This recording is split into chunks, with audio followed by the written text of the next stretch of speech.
So this is kind of a two-for-day. I'm going to do 2 recipes. Well, they're not really recipes. I'm going to do 2 things. The first one, it's St. Patrick's Day, so crock pot corned beef with potatoes and carrots, and then I'll do a cabbage saute right before it's ready, which won't be on this video because that's going to be like 8 hours from now. First things first, corned beef goes in. And all corned beef sends you this little package of extra spices. I use them, some people don't. Totally up to you. But I do use them because I do like them. But I just do a little sprinkling on top. I definitely don't use the whole package. I just use some of it. And that's ready to go. This is ready to go in the garbage.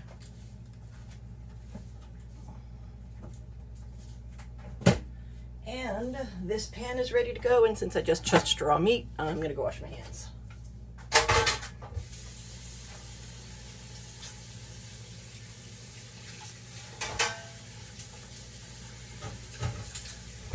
So, then on to the way I make corned beef. And just for the record, this is the best kind of kitchen scissors you can possibly buy. Because if you can take them apart, you know that there's not any gunk that's being trapped inside it somewhere. So if you're looking for kitchen scissors, look for ones that you can take apart like that. Anyway, so these are, I just used 3 carrots, and I top and tail. And I honestly, when I'm doing corned beef, I don't actually peel them, because anything that's on that peel will get well and truly cooked away in the 8 hours that this sits in the crock pot.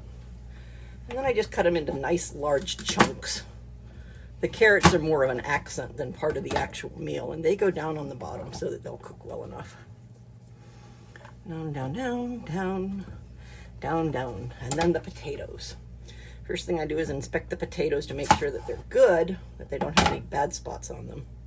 And these have been washed as well. And then depending on the size of the potato is how big a chop I put on it. See, that one's got a bad spot on it, so that has to go away. The rest of that's good. I'll give it a couple chops. This one's nice. Give it a couple chops. And it's just a matter of getting, you know, all the stuff that you want in the crock pot, stacking it. I said this was a twofer because the second one that I'm doing is going to be my Sesame crusted Ahi Tuna steaks. We have a store near us called Aldi, and you know, a lot of people have Aldis, so it's not like it was 40 years ago when they didn't get anywhere past Kennett, Missouri. And yes, there were Aldis in America 40 years ago, but the farthest south they went was Kennett, Missouri. And I know that because I used to spend Christmas in Kennett every year, because that's where my grandparents lived. So this looks like I might have actually washed too many potatoes for this. I'm gonna have to find a use for those potatoes because they've been washed, which means they're gonna start to go bad. Because once you wash a potato, you really have to use it. But I don't think I'm gonna be able to get all these potatoes in here. I may.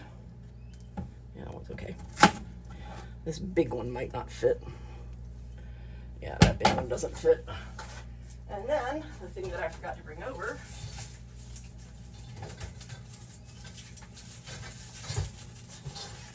is... Ah!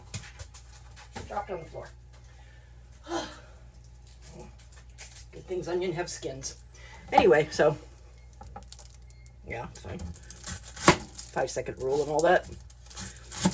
So, need an onion in there. And the onion really isn't there for anything more than just flavor. And the carrots are really there for flavor. If I wanted to have like a serving of carrots with every meal, then I would put more carrots in. But those 3 little carrots just give it a lot of nice little fresh, juicy, carroty, yummy, crispy, sweet flavor. And then the onion gives it this nice, you know, umami bomb flavor that onion brings to any dish that you cook it in. And normally I do it in quarters. This one I did in 1/6 because it's a bigger one. And just spread that on top. Now, those vegetables have no seasoning. So the corned beef is fully seasoned and that's fine. But I definitely have to put some seasoning on these veggies. So I just use a little bit of salt, a little bit of pepper, and that's it. That's ready to go. So that was super quick and easy. And this is, you know, and as I've said, I make meals that can be used over many days. This will be eaten over the course of several days. And if I have the spoons to do it, I will actually make a Reuben out of the leftovers one day. But Reubens take quite a bit of spoons to make, so we may not have that. I also saw a recipe for mashed potato, cabbage, and corned beef casserole. I might do that. That sounded kind of good. Anyway, dumping all of these little bits into the garbage. And the corned beef set on 8 hours, ready to go. That was quick. So let's do the tuna, which is also just as quick. Got to get rid of some of this stuff because I don't need it. Get one of my handy dandy little stove drying towels. These are great. They just go through the washer. And I'm not throwing away a bunch of paper towels. These little things right here. And I got them off of Temu for like 70 cents for like 12 of them. So very, very economical too. And they just hang on the door of my microwave, which my phone is sitting in my microwave, so I have to go over there to get to the door. They just hang on the door of my microwave, and when I need to wipe something up, I just have a little towel. If it's dirty, it goes right into the dirty laundry. It's cleaned up, hung back up, and used again. All right. Now this is the ahi tuna, and the ahi tuna recipe is just as quick. And what I'll do when I serve this, since we can't just eat plain tuna, is when I'm ready to serve the tuna, which will be right after I finish cooking it, I'll just divvy up a jar of marinated artichoke hearts, and we'll have the tuna and the artichoke hearts as a meal. So this is another super quick one. All right, starting here and here, sesame seeds. Pour out a bunch of sesame seeds because we got to coat both sides of those tuna steaks. Now, ahi tuna technically could be eaten raw, but I don't know how this particular ahi tuna was handled, which means that I need to heat the outside of it to a temperature that will kill any bacteria that might be on it. And in doing that, I figure just add some sesame seed because it tastes good. Right, open up the tuna.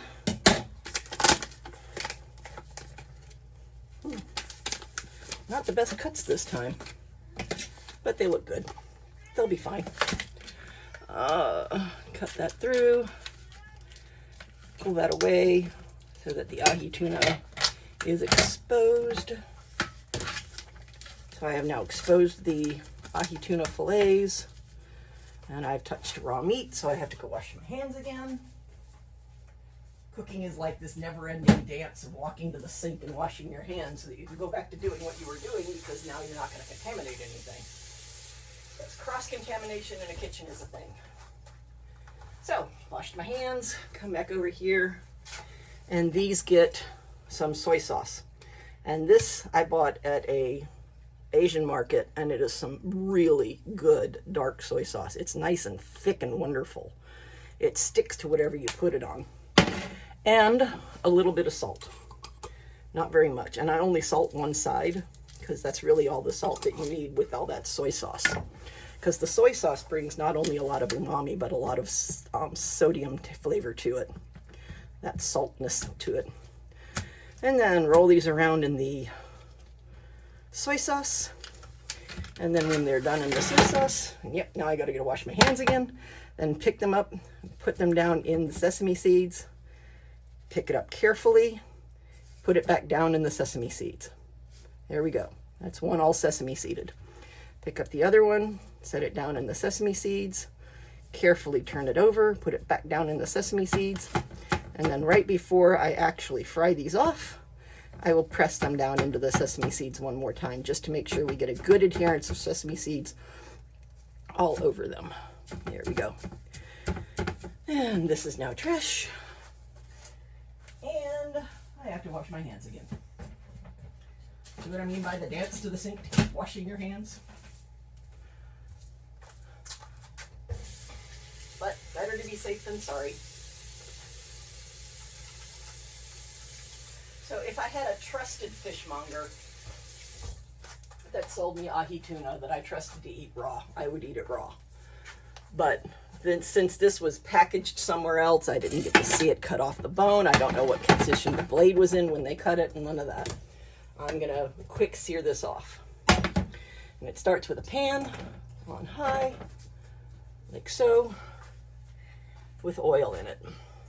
And it's a pretty good covering of oil. Whoops, brand new bottle of oil. It's a pretty good covering of oil in the bottom of the pan. There we go. And so that's probably maybe a third to a half a cup of oil. Just however much it takes to get a nice little blip in the bottom of the pan. You want to be able to move it back and forth and have a wave of form. A small one, but a wave nonetheless. And now we have to wait for that to get all hot. And so in doing that, I will put these other things away because they don't need to sit out.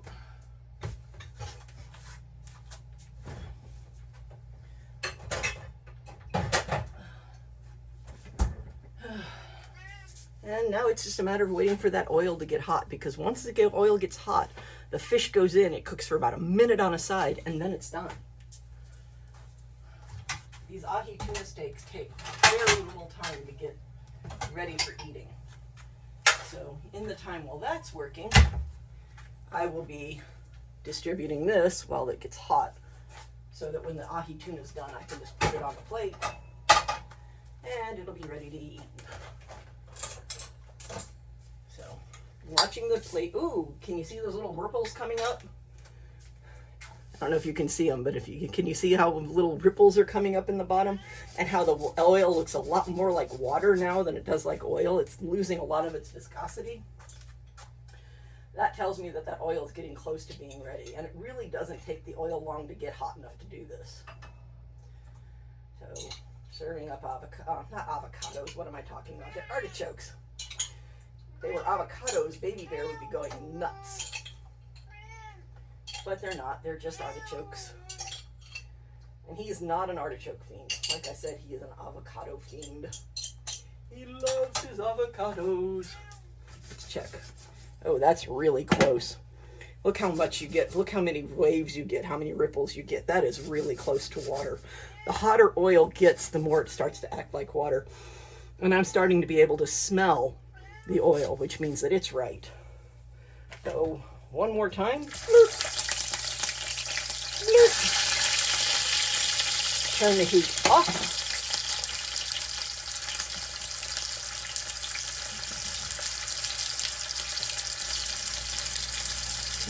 Got rid of all those extra sesame seeds that won't be used because they've been touched by raw fish. Now, if I'd gotten out sesame seeds that hadn't been touched by raw fish, I would have put them in a separate container. I would not have put them back in the original container, because once it's out forever. Once you take something out of the original container, you leave it out forever. My little fish turner, a little too close together. And what I'm looking at is I'm looking at the side of the fish to see how far up the side that cook line goes. And when that cook line gets just a little bit taller, I'm going to flip them over. Now, I said I needed to get the whole outside hot enough to kill the bacteria. And in doing this, this oil is popping up and heating the side, and it's pretty darn hot down in there. So anything on the outside that's not actually going to hit the oil is still going to get killed. Flip away from you for just that reason. And flip away. And then the same thing. I'm just going to sit here and watch this until the cook line gets up to the same height as the other one, and then it's done. And since I've already got the artichokes all served out, this meal is just about ready. And it is literally just that quick. It's just a matter of getting your tuna ready to go, getting your oil hot enough, and remembering to turn it off, because we don't want to leave the oil on while the fish is cooking. There's enough residual heat contained in that oil to cook the fish completely to the point that I want it to be cooked, it won't get overcooked, because to me, overcooked tuna is not good. And, you know, it's just a nice little gentle cook. And it's quick, and it's easy, and it's almost done. And if I were to go to a restaurant and buy this, this would be a $25 piece of meat that we get paid less than $10 for both of them.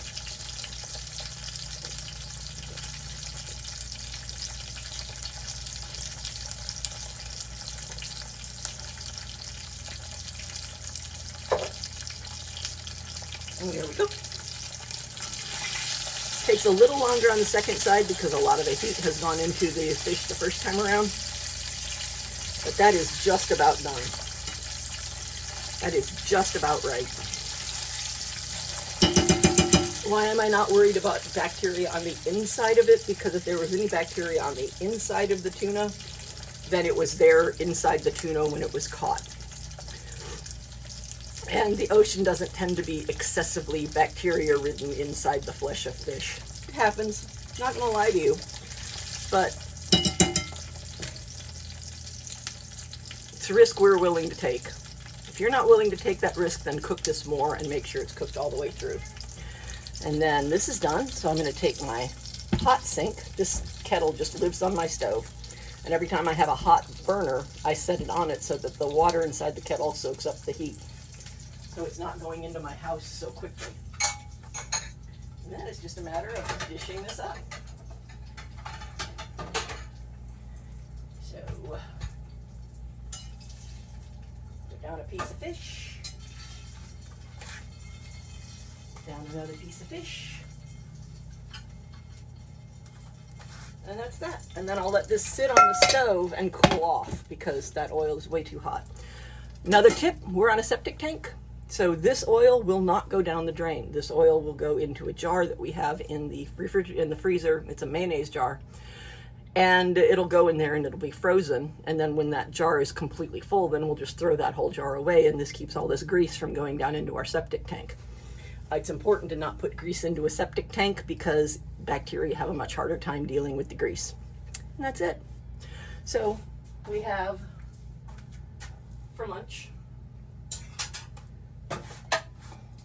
ahi tuna with marinated artichokes hearts. And for dinner, and for the next few days' dinner, we're going to have corned beef. So happy St. Patrick's Day, everybody.